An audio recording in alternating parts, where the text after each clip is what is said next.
नमस्कार। आज के व्याख्यान में हम जिस विषय को पढ़ने जा रहे हैं वह है संस्कृति।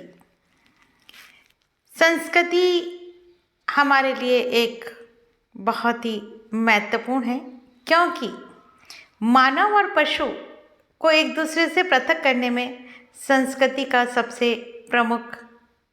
संस्कृति ही सबसे प्रमुख रूप में उत्तरदायी मानी जाती है, क्योंकि वह व्यक्ति को सामाजिक कार्य करने के अनुरूप बनाती है।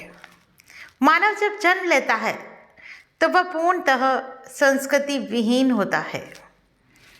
वह एक हार्ड मांस का पुतला मात्र होता है, लेकिन धीरे धीरे समाजीकरण की प्रक्रिया के द्वारा संस्कृति को सीखता है और संस्कृति सीखकर मनुष्य समाज के अनुरूप व्यवहार करना जानता है कि किस तरह से व्यवहार किया जाएगा। संस्कृति मानव की एक श्रेष्ठतम धरोहर है और जिसकी सहायता से मनुष्य पीढ़ी दर पीढ़ी आगे बढ़ता जाता है। संस्कृति के आधार पर ही हम एक व्यक्ति को दूसरे व्यक्ति से, एक समूह को दूसरे समूह से और एक समाज को दूसरे समाज से पृथक कर सकते हैं। मानव संस्कृति निर्माता के रूप में किस तरह से है? मानव में वह शक्ति और क्षमता मौजूद है जिसके कारण वह इसका निर्माता कहलाता है, और वे ये क्षमताएं उसकी अपनी शारीरिक शक्तियां हैं, शारीरिक बनावट है, जिसके कारण उसे संस्कृति का निर्माता माना जाता है। लेस्ली वाइट ने ऐसी 5 विशेषताओं का उल्लेख किया है। उनमें सबसे पहला है सीधे खड़े हो सकने की क्षमता। मानव ही एकमात्र ऐसा प्राणी है जो अपने 2 पैरों पर सीधे खड़ा हो सकता है। चलने फिरने के काम तो आते ही हैं, लेकिन हाथों की सहायता से वह दूसरे कई कार्य करता है। दूसरा है स्वतंत्रतापूर्वक घुमाए जा सकने वाले हाथ। मानव के हाथों की बनावट विशेष प्रकार की है, इस कारण वह उन्हें किसी भी दिशा में घुमा सकता है। हाथों की बनावट में अंगूठे की विशिष्ट स्थिति होने के कारण किसी भी वस्तु को पकड़ना सरल हो जाता है। अन्य प्राणियों के हाथों में उंगलियां और अंगूठे का यह तालमेल नहीं होता है। यही कारण है कि मानव अपने हाथों द्वारा अनोखे निर्माण कार्य कर सकता है। उसने अनेक यंत्रों, कल कारखानों, सड़कों, भवनों एवं कलाकृतियों का निर्माण किया है। नेक्स्ट है तीक्ष्ण एवं केंद्रित की जा सकने वाली दृष्टि। उसके पास एक ऐसी दृष्टि होती है जिससे कि वह जहाँ चाहे केंद्रित कर सकता है, दूर तक देख सकता है, अवलोकन कर सकता है। इस अवलोकन के आधार पर ही उसने ज्ञान और विज्ञान का विकास किया, प्राकृतिक एवं सामाजिक घटनाओं को देखा, निष्कर्ष निकाले और सिद्धांतों का निर्माण किया। नेक्स्ट है उसका मेधावी मस्तिष्क। हमारा मस्तिष्क सबसे अधिक महत्वपूर्ण है। वह अन्य की तुलना में अधिक तर्कशील, विचारशील एवं क्रियाशील है। इस मेधावी मस्तिष्क के कारण ही मानव आविष्कार कर पाया है, और कुछ विद्वानों का मानना है कि मानव मस्तिष्क एवं पशु मस्तिष्क में केवल मात्रा का अंतर है, प्रकार का नहीं। इस प्रकार के विचार रखने वालों में किंग्सले डेविस, डार्विन एवं लिंटन आदि प्रमुख हैं। डार्विन का तो यह मानना है कि मानसिक क्षमताओं में मानव और उच्च कोटि के स्तनधारी प्राणियों में कोई आधारभूत अंतर नहीं है, किंतु इस मत को स्वीकार नहीं किया जा सकता, क्योंकि यह मात्रा का अंतर ही होता तो पशु भी कभी न कभी संस्कृति का निर्माण ही कर सकते थे। अतः मानव एवं पशुओं के मस्तिष्क में मात्रा का ही नहीं अपितु प्रकार का भी अंतर है। इस अंतर के कारण ही मानव तर्क कर सकता है और कार्य कारण संबंध ज्ञात कर सकता है। इसी आधार पर मानव ने संस्कृति का विकास किया है। नेक्स्ट है प्रतीकों के निर्माण की क्षमता। मानव द्वारा संस्कृति का निर्माण तो संभव बनाने में उसके द्वारा उपयोग किए जाने वाले प्रतीक और भाषा का भी योगदान रहा है। भाषा एवं प्रतीकों के माध्यम से वह अपने विचारों को सरलता से आदान प्रदान कर सकता है तथा पुरानी पीढ़ी तथा नई पीढ़ी को ज्ञान का हस्तांतरण भी। मानव ही प्रतीकों का अर्थ प्रदान कर सकता है और इसी आधार पर उसने भाषा का विकास किया है। अब हम देखेंगे संस्कृति का अर्थ। इसका अर्थ वैसे बहुत सारे अर्थों में किया गया है। क्रॉबर एवं क्लूखॉ ने संस्कृति की परिभाषा का संकलन कर बताया कि इसकी 108 परिभाषाएं हैं। इसकी विभिन्न परिभाषाएं अलग अलग आधार पर प्रदान की गई हैं। इस शब्द का प्रयोग संस्कृत भाषा से लिया गया है और संस्कृत और संस्कृति दोनों ही शब्द संस्कार से बने हैं। संस्कार का अर्थ है कुछ कृत्यों की पूर्ति करना। एक हिंदू जन्म से ही अनेक प्रकार के संस्कार करता है जिनमें उसे विभिन्न प्रकार की भूमिकाएं निभानी पड़ती है। संस्कृति का अर्थ होता है विभिन्न संस्कारों के द्वारा सामूहिक जीवन के उद्देश्यों की प्राप्ति।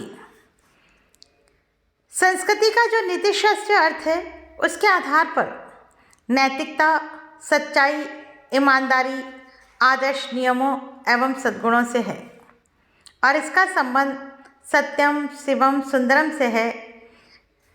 हीगल, काउंट एवं लावेल आदि ने संस्कृति का नीतिशास्त्रीय अर्थ में प्रयोग किया है। इस अर्थ में इनका संबंध उन वस्तुओं से है वो जो मानव जीवन को आनंद प्रदान करती हैं।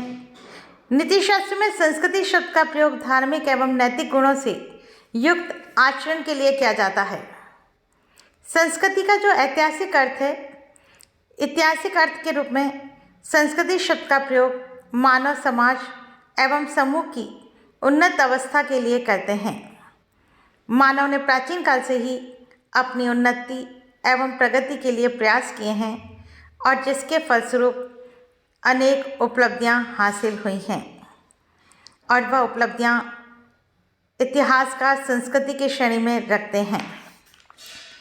मानव शास्त्रीय रूप में अगर देखें हम तो मजुमदार एवं मदन लोगों के जीवन के जीने के ढंग को ही संस्कृति मानते हैं और टाइलर का मानना है कि संस्कृति वह समग्र जटिलता है जिसमें ज्ञान, विश्वास, कला, आचार, कानून तथा और ऐसी ही अन्य क्षमताओं एवं आदतों का समावेश है जो मनुष्य समाज का एक सदस्य होने के नाते प्राप्त करता है।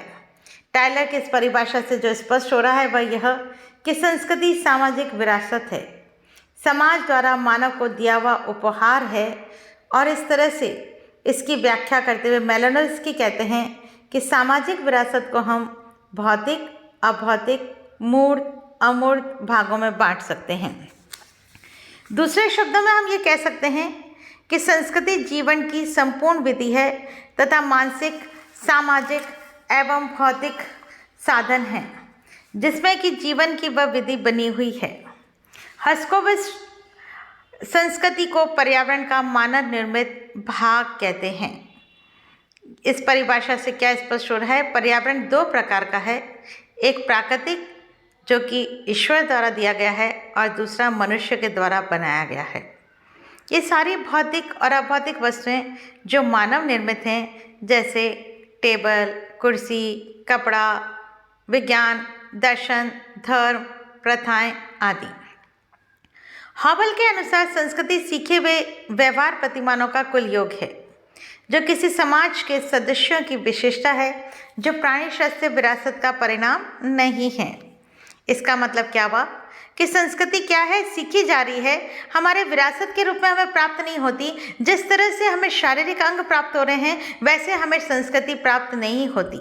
संस्कृति हस्तांतरित होती है अर्थात एक पीढ़ी से दूसरी पीढ़ी को सिखाई जाती है। हम अपने बुजुर्गों से हमारी संस्कृति के बारे में सीखते हैं और आने वाली पीढ़ी को भी हम इस संस्कृति को सिखाते हैं। इस तरह से संस्कृति लगातार बनी रहती है और यह हमारी मानवीय आवश्यकताओं की पूर्ति का साधन इसे मानते हैं।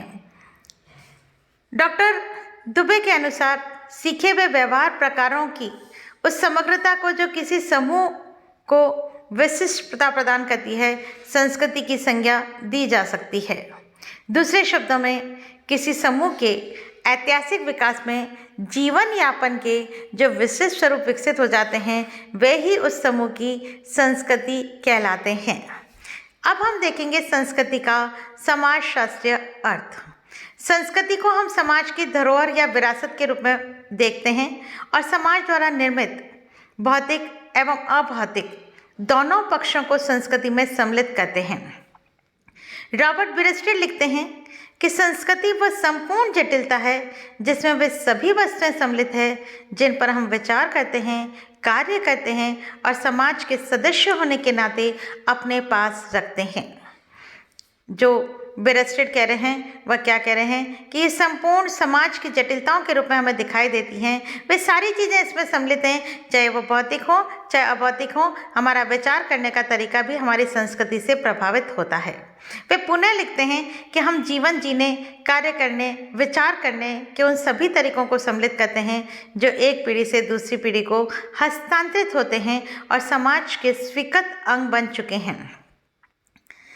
इस तरह से संस्कृति को हमने अभी पहले भी पढ़ा, अभी के ये एक पीढ़ी से दूसरी पीढ़ी को हस्तांतरित होती है, इसे सीखा जाता है, ये साथ में लेकर पैदा नहीं होता। मनुष्य केवल हाड़ मांस का पुतला मात्र होता है, वह संस्कृति विहीन होता है, किंतु धीरे धीरे वह संस्कृति को सीखकर एक सामाजिक प्राणी बनता है। टॉलकट पार्सन ने अपनी पुस्तक द सोशल सिस्टम में संस्कृति को एक ऐसे पर्यावरण के रूप में परिभाषित किया है जो मानव क्रियाओं के निर्माण में मौलिक है। इसका तात्पर्य है कि संस्कृति मानव व्यक्तित्व एवं क्रियाओं का निर्धारण करती है। मैकाइवर और पेज ने इस परिभाषा की सभ्यता एवं संस्कृति के भेद को प्रकट करने के दौरान की है।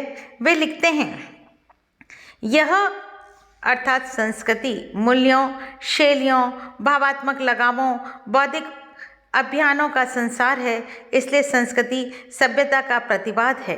संस्कृति हमारे रहने और सोचने के ढंगों, कार्यकलापों, कला, साहित्य, धर्म, मनोरंजन एवं आनंद में हमारी प्रकृति की अभिव्यक्ति है। इस तरह से संस्कृति को यह माना गया है कि संस्कृति हमारे जीवन के लिए बहुत ही महत्वपूर्ण है। संस्कृति के बिना व्यक्ति एक सामाजिक प्राणी नहीं बन सकता है। मनुष्य और पशु को एक दूसरे से पृथक करने वाली जो हमारी है वह है संस्कृति। अतः मानव जीवन की विभिन्न आवश्यकताओं की पूर्ति करने में संस्कृति का अपना बहुत बड़ा योगदान होता है। धन्यवाद।